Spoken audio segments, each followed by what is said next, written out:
just are other people's. Because how can I learn unless I see other people's work? And I'm very fortunate to be. And the very first piece that was given to after I became a potter was a piece by David Leach. And we do have a piece by David in here. All right, now, so if I click that, what's going to happen? Anything? Is it Deirdre Burnett? Mm-hmm. Yes. Yes, Deirdre Burnett. All right, so my sister-in-law, my brother's wife, said to me, okay, now you're a potter. Whose work do you like? And I said, I like Deirdre Burnett. I've seen her work in magazines. And she said, well, let's go to her studio. And I said, can you do that? I had no idea. And she said, I bet you can. And we went, we met Deirdre, and I bought that little bowl. And it's beautifully made. And that's the whole point. When you're a potter, you really appreciate the good work that other people do. And so she would make a bowl in thin, thin porcelain. And then she'd carve out little places, almost like sort of lace at the top of the pot.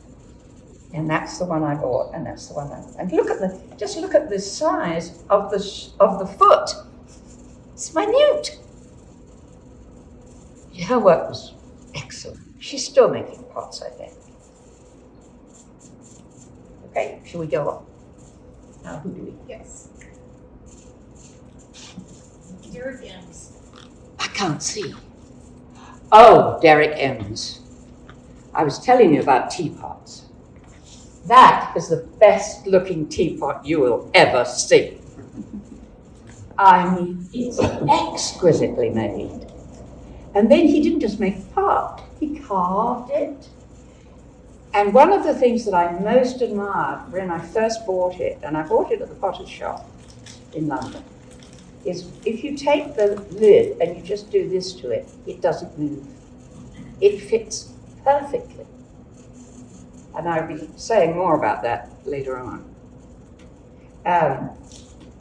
I had read about him in books, but I never thought I would have the chance to buy a piece of his work. I didn't ever meet him. But his work is just superb. I don't know how to say it. It's so perfectly wonderful. I was so pleased to do that and get that. Okay, now where are we? Ray Finch.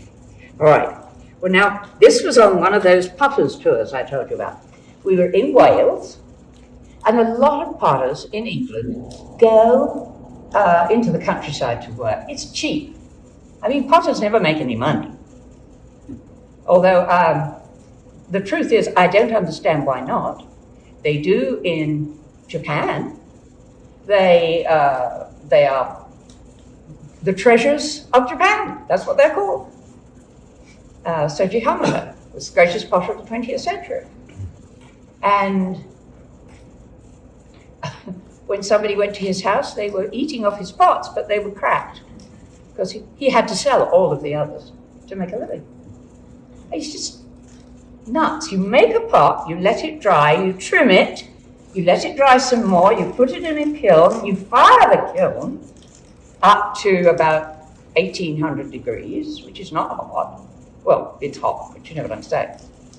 And then you take it out, you glaze it, and you put it in another kiln, and you fire it to 2300 degrees. If you do the sort of work that I do, and these people do. It's called high fire. Porcelain is all fired to that temperature. I use stoneware because I teach. And you cannot ask a new student to work with porcelain. That's just too much. I mean, if you ever make clothes, it's like working with cotton or silk. And I used to make all my own clothes. I made all my children's clothes. But the thing was, silk is really difficult to work with. Cotton is easy. And stoneware is better for a new and beginning potter, much better. So I work in stoneware, but it's a high-fired stoneware. It fires to 2,300 degrees. And these people whose work I collect, they all fire to that temperature too. I don't like low-fired work. You're always seeing on the road show, Majolica, I don't know how you say it. Low fire. Oh, it's just so ugly, I think. And not only do I think it's ugly, I think it's a sham. Because the first thing that will happen to a piece, let's say we're making a useful object, a bowl, a plate, a mug, a pitcher, it'll chip. It's too low fired to be strong. You've got to use high fired clay, and you've got to do what it takes, to make it strong, and so you fire to very high. I'm probably stepping on your toes because everybody fires to cone 5 now. I fire to cone 9. So there you go. I'm just that, hard-headed is what they call it. I would say bloody-minded, but it's not right. All right. So, this is Ray. We went to his place, and we watched him in this, a place about as wide as this. He's sitting making clay pots. Old guy, just having a ball, making pots. And we were told we could go upstairs. If we wanted to buy something, we'd have to go upstairs. So we went up into this attic space where he had put all his old work that hadn't sold, I guess. I don't know. He was so famous. He had taught so many people. And he himself, this is this jug here, he himself had been taught by Bernard Leach. Do all of you know about Bernard Leach? Probably not. Bernard Leach was born in Japan. He grew up, and one day somebody invited him to go to a raku party. He didn't know what it was. They gave him a plate. He was an artist already. So you could draw. And he just drew something on the plate and put it into the kiln. And it came out. Well, raku is very low fire. It's very quick. You look at it immediately. And he looked at what he had done, and he fell in love. He never wanted to do anything else, and he never did anything else. He came back to England, and his very good friend, Japanese friend, came with him, and his name was Soji Hamada, and I've already said, Soji Hamada was the greatest potter of the 20th century. Others may disagree, but that's my view. He was a brilliant potter, but a very humble man. This is Soji Hamada, and he stayed with Leach for 7 years, which is a sort of magic number, isn't it? An apprenticeship is 7 years. He stayed with Leach for 7 years. They built a kiln. They built the Leach pottery in Cornwall together. And I do not own a Soji Hamada pot. I wish I did, but I don't. If you ever get a chance to see them. They're not flamboyant in any way. They're just perfect. Which is really what you're looking for. Perfection. So that is Bernard Leach. Now Bernard had 3 sons. They all became potters. And the one I got to know was David, where I don't think he's next. Let me see what comes up next.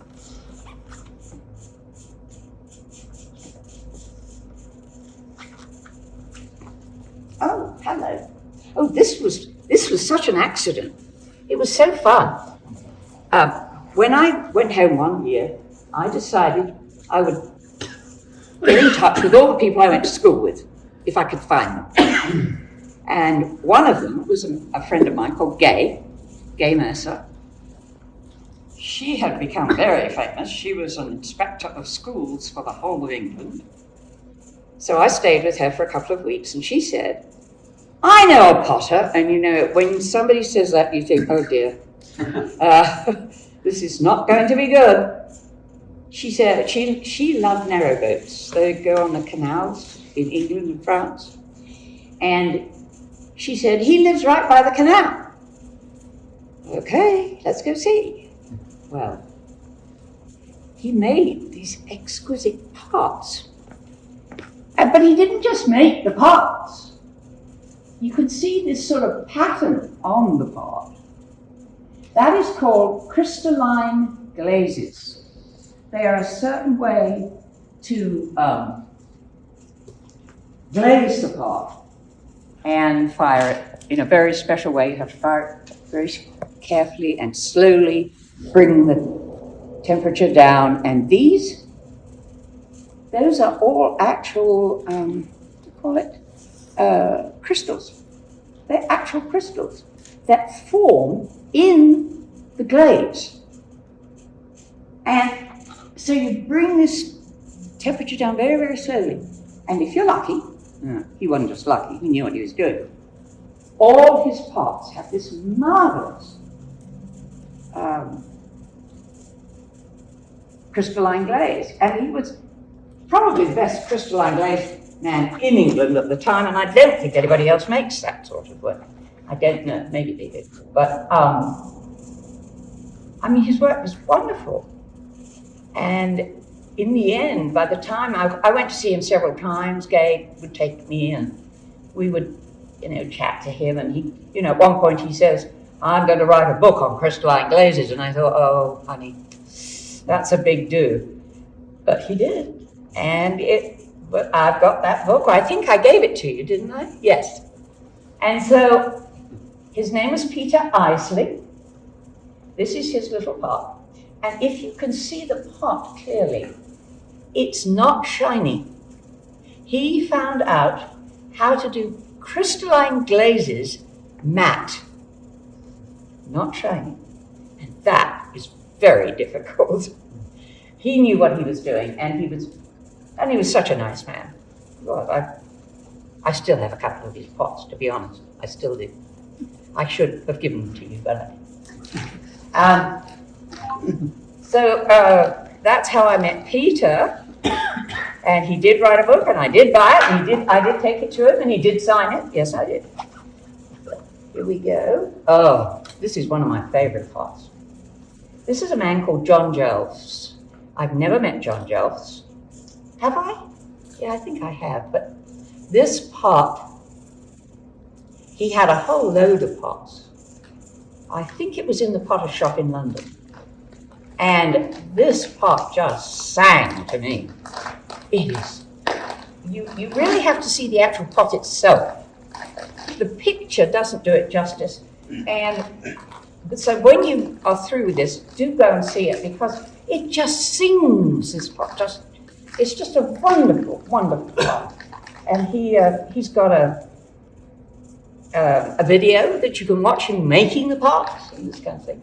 He makes lots of pots because he's trying to earn a living. And I just think he's marvelous. And he's a youngish, well, young for me. He's in his 50s. But of course I'm in the middle of my 80s, so, he sounds young to me. He's got a lot of potting life left in him. Let's put it that way. Now, the person who used the term a potting life was this man, David Leach. My friend, David Leach. I mean, that was so nice. That was so lovely. We went on a tour of the West Country. And by that time, David, who was older than me, he was Bernard Leach's oldest son.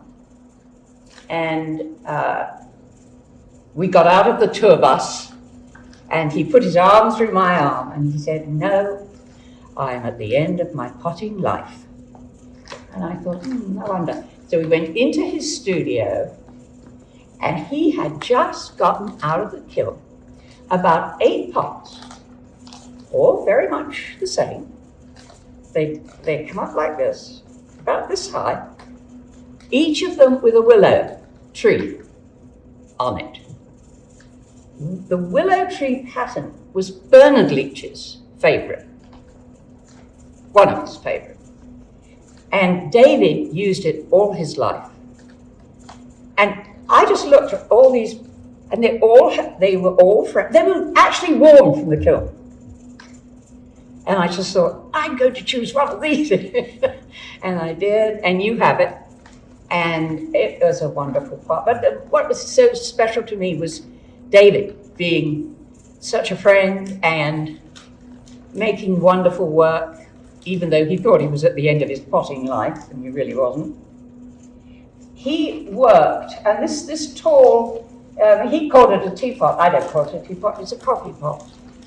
But you see these tiny little streaks in the glaze. They come from carving tiny little lines in the top of the pot.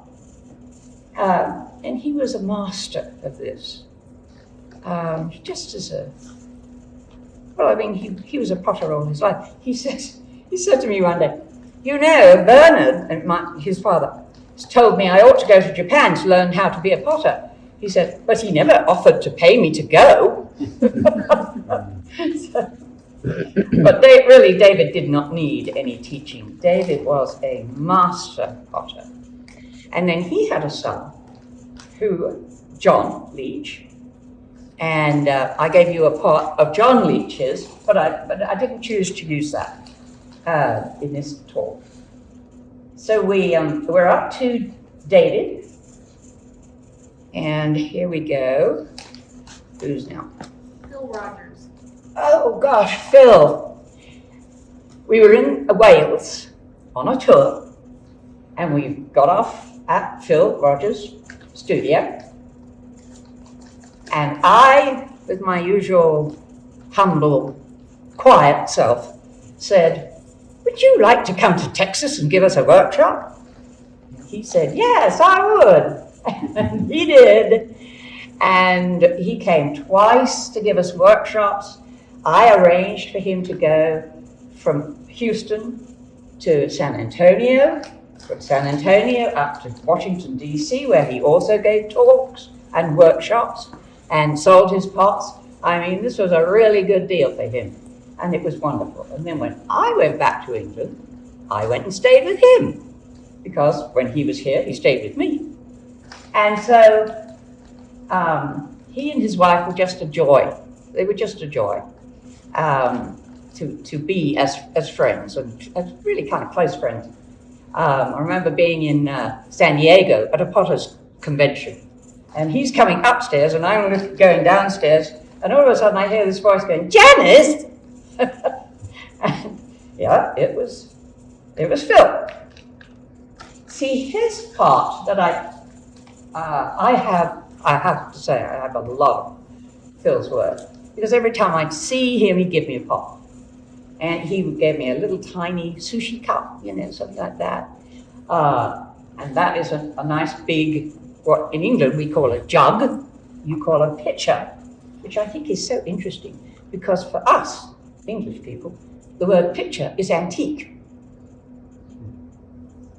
And that's what you use, that word. But we say jug. And I know a jug is a different thing for you all. I mean, the English language is not completely the same on either side of the Atlantic. It isn't. So Phil is a very, very dear friend, and I was really upset when in December last year I heard that he had died. It seemed so wrong. He was younger than I was, much younger. It's so hard when people who are much younger die. And I was upset because he was a good friend. So let's move. But I suppose this happens to everybody. Oh, here we go. Ruth Ann. Now, Ruth Ann made that little jug, and she told us, she was born in California, she's American, but she did all her potting life, she did it in England. And she said that she sat in a basement for 8 years and taught herself to throw pots. That doesn't sound likely, but maybe she did. Anyway, she makes pots in a way that nobody else makes at all. In the first place, that spout is completely unique. I have never seen anything like it on anybody else's work. She uses it all the time. And what happened to her was she was making pots and selling pots, and then she decided that she would do something a little different, and she started doing soda firing. Now, you may have heard of salt firing. The Germans learned to throw salt, the kiln would come up to temperature, and that's really hot, 2,300 degrees, very hot. And they throw salt into, and the salt volatilized in the kiln and then settled back onto the glaze and made, all sorts of different effects, but wonderful, rich effects in the glazes. And it's different, so her work was different. She didn't want to use salt. I will tell you that the potters, the Fine Arts Museum in Houston had a class, and they were doing salt firing. And the whole thing went wrong. They were last seen running down the street away from this toxic fumes from the salt firing. So Ruth Ann never did salt firing. She did soda firing, which is not so lethal at all. And it produces very similar result. Maybe not quite as rich as the salt, but far less dangerous. And I went to see her several times. She lives in Norfolk, which is on the east coast of England. And she lives in a place which has a most wonderful name, Solomon's Seal. Isn't that lovely? Solomon's Seal, that's where she lives.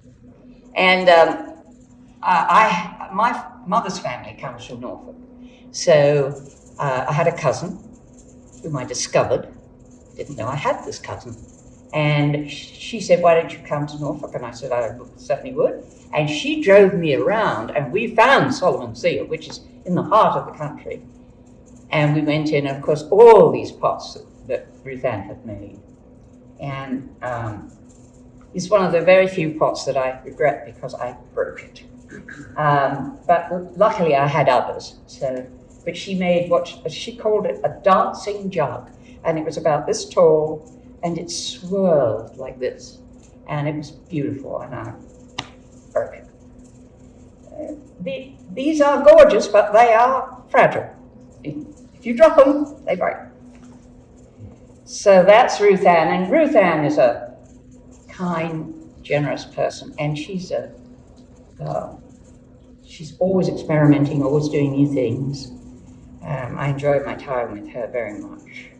She gave me lunch when I went. And so, let's see. David. David White makes the most extraordinary pots. I was in awe. As soon as I began to look at them in the potter's shop in London, I thought, how does he do this? He high fires, it's porcelain, and he gets narrow crackle, wide crackle, narrow crackle. He controls the crackle. Well, now, I can do pots with crackle, but I'm telling you, I can't control it. He could. And it was high-fired. It's staggering to me. I even called him up one time and I said, are you Mr. White? And he said, yeah, I am. He had a bit of a Cockney accent. And I said, well, I'm a fan. I said, I just admire your work so much. Oh, thank you so much. He loved it. He's the only person whose work I've actually collected. I would go to the potter shop every time I was in London and I'd buy another piece. Now, I gave you, how many? 3? 3 pots? I still have 6 more at home. Because I just can't believe the skill that he had. I mean, the pots were lovely anyway, but the skill of the firing was extraordinary. And I'm glad you've got the square one, I think. Yes, the square yellow one. And you can see what I'm talking about. See how tight the crackle is at the top? And then it's wide on the yellow part, and then it comes down again into the bottom part. I mean, how does anybody do that? I don't know. But I'm certainly glad he does, and I certainly am glad I was able to, collect his work. And he was very sweet when I called him up, told him I was a fan. Okay, here we go. Okay, now, is this the last one? Yes. Good. I shouldn't probably do this, but I'm going to do it anyway. I was in Hereford, which is a West Country town that has been holding a music festival for 300 years. And it's called the Three Choirs Festival. And it means that the choirs from the cathedral towns of Worcester, Gloucester, and Hereford get together once a year, either in Worcester, Gloucester, or Hereford, and they combine the choirs and they do gorgeous things, singing. They do recitals, they do choir work, for a whole week, it's music everywhere you go. It's wonderful. So I was in Hereford, and I wanted to go very much because there's a piece of music. Can I remember the name? Probably not. It's really the story of every man. It's a story of a soul dying and being judged and saying he wants to see God and seeing God for a second and screaming, no, can't do it. This is all sung. It was written by a man called Elgar, who was Catholic, and I'm Catholic, sort of, and it's so Catholic. And I'm wandering around Hereford,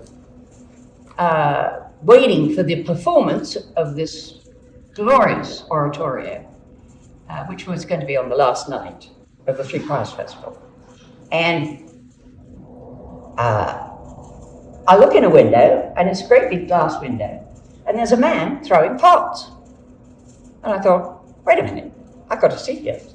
So I go in, there's nobody there except the potter, and he's making pots. And he's making very simple pots. I want to emphasize this. Very simple pots. He is using porcelain, which is tricky, but he's just making tall pots. There's nothing fancy about them whatsoever. That man is Edmund de Vol. It's spelled D-E, capital W-A-A-L, de Vol. It's a Dutch name. But he isn't Dutch. His family comes from Austria. And now I do not admire de Vol's pots, I have to say, I do not. Why did I buy one? Because I'd met him. So when I saw a little pot made by him, I bought it. Because, it would remind me of what I had seen. His great-grandfather, I suppose, maybe just his grandfather, I don't know. They lived in Austria, in a palace right next door to the Rothschilds. And Mr. Rothschild said to Mr. Uffizi, I have taken all my money out. This is in the 30s. I have taken all my money out of Austria because I don't trust this Hitler man. I don't trust him, and I don't like what he's doing. And Mr. Uffizi says, this is Edmund's grandfather, oh, I've put my money, all my money, into Austrian bonds, which are so safe, nothing will happen. And of course, Hitler marches in, and 2 days later, he cancels every bond. And this family, who had lived in a palace next door to the Rothschilds, didn't have a red cent. They had to leave. Their daughter, obviously, went to Holland, married Mr. de Vol, and Edmund is that daughter's child. He's an Englishman. He has become the most expensive potter in England. How does he do that when all he does is make perfectly straight pots? Nothing fancy. And in the case of the little pot, can you see it? Where we go? Where are we? There we are. That lid doesn't fit properly, let me tell you, right here and now. And I really care about that. That pot, when we estimated what my collection was worth, that I was going to give to you, because it had to be officially done by a proper appraiser, etc., etc. That pot was worth $5,000. And it's not worth more than $50. I'm telling you right now. It's his name. You know, if I'd a little scribble with the word Picasso written on the side, it means something, and it really shouldn't, but it does. I have a lot of problems with this, because the work of Derek Ems, that teapot, that is so exquisitely made. And it was worth, appraised, $80, which is about right. That's what Derek Ems could get for his work. $5,000 for that little pot? It's crazy. But you think about it, his family knew the Rothschilds. They knew all the landed gentry in England. He starts producing himself. The PR is what it is, public relations. And slowly he becomes the guy to go and buy a pot from. His work is on the Duke of Devonshire's mantelpiece. It's, you know, I guess it's not what you do, it's who you know. So anyway, he has become very well known. His work is in the Frick Museum in New York.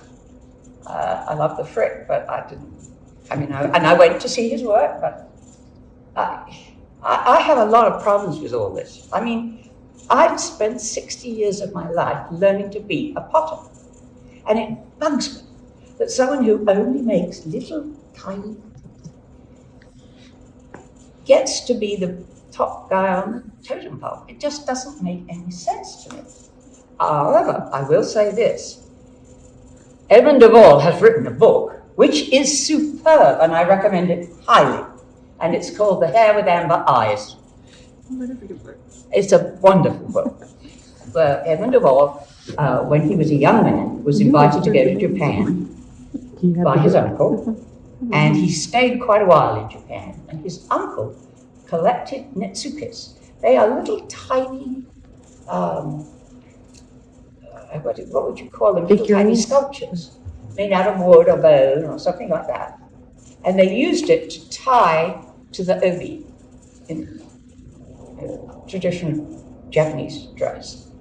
And his uncle collected netsukes. And when he died, he left his netsukes to his nephew, Edmund. So Edmund inherited a huge collection of these netsukes, and he didn't know what they were. He didn't know anything about them. So he tried to find out. And in doing so, he found not only about netsukes and what they were, but about his family and what they had been. And a lot of other things. This book is fascinating. It's kind of a detective story. And it's beautifully written. I had read it. I bought a paperback, And then my friend Gay, I went to stay with her, and we always give each other a little something. I usually give her a pot. She gave me a first edition signed of The Hare with Amber Eyes. And as a book collector, I love that. I said to tell you. She said, "Oh, you've read it." I said, "You couldn't give me anything I'd rather have." It was just wonderful. So this whole idea of what a thing is worth, what is it worth?